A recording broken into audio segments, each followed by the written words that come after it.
Catalyst, hi, JR Foresteros here, and I want to give you a preview of what we're doing for Advent. Obviously, with cases of COVID spiking all over the country and the vaccine not quite ready yet, we're going to be continuing to worship virtually through the end of the year. And especially as we approach Advent, I think I'm grieving especially that we won't be together, because as we begin the church year in the season of Advent, it's always one of my favorite times of the year. So I wanted to tell you about a couple of things that we're going to be doing together to continue to celebrate together, even though we're going to be distant. So first, during our worship gatherings, as you know, every year we have an Advent wreath that we light each week, and we have different families read scripture together. So we're still going to do something like that. We're going to have various folks in our congregation read and record, and so that we can play those during our gathering. And then we're also trying to get everyone in our church family an Advent wreath. So we purchased these little guys, as you can see, nothing particularly fancy here, but they do have the spots for the 4 Advent candles, and then a nice big spot in the middle for the Christ candle. Along with this, we have the 4 tapered Advent candles, 3 purple and 1 pink. And then we also have a big chunky Christ candle here for you. So you can set these up kind of however you want in your home. And then during worship each week, we will light them and do the readings together. So that's something that you can do along with us as we're all doing this together. So you'll be able to have it, set up however you want. Obviously, if you want to decorate this guy, put a wreath around it or anything, you can. It's up to you. I'd love to see pictures of what you want to do, but we're going to be distributing these. If you want to send an email to info@catrow.org, we can definitely get that to you. Let us know if you want to come pick it up from the church building or something like that.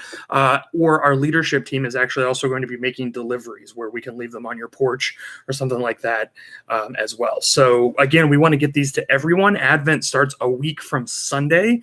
So it is the week after Thanksgiving. So again, we want to make sure everyone has these so that we can all begin the first Sunday of Advent together, lighting the first candle.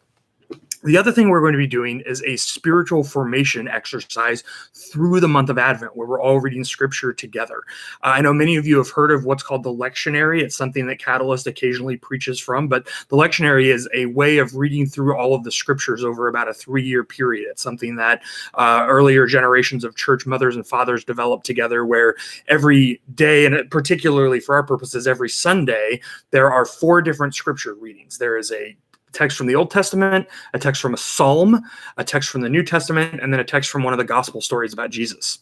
And then the idea is kind of that during a Sunday, you read those 4 texts, and then the preaching comes out of those. So what we're going to do during Advent is a method of Bible study, of spiritual formation Bible study that some pastor friends of mine have pioneered, called Intersectional Bible Study.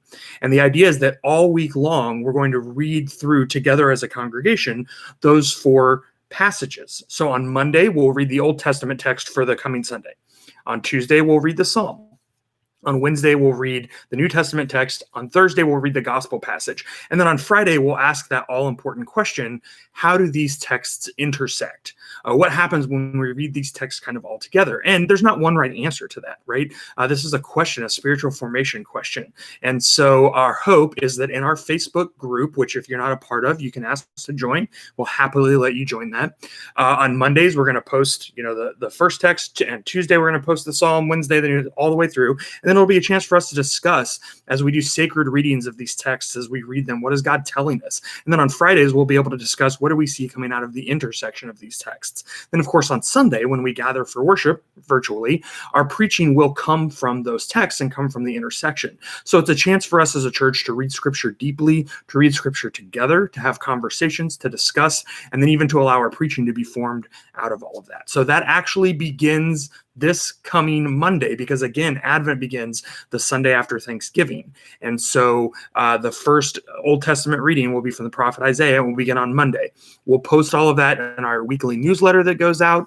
So you should be getting that with a list of all the scriptures for the coming week. It'll be in our Facebook group, and of course, we'll be talking about it on Sunday mornings. So there'll be lots of opportunities for you to know what scriptures are coming, how to prepare for that. And then we really invite you to be a part of discussing those together. This is a really good chance for us, even though we're still remaining socially distant, even though we're worshiping virtually, to remember that we're all in this together as a congregation. So I hope you're excited about your Advent wreaths. I hope you're excited about getting to read scripture together and to be able to worship together. even though we're remaining apart. So hang in there. The vaccine is on the horizon. That means the end of this pandemic is in sight, even if it's still a little ways off. Take care of yourselves. Have a safe and happy Thanksgiving week. I can't wait to worship with you on Sunday, and I can't wait to experience this Advent journey with you together. Grace and peace be with all of you.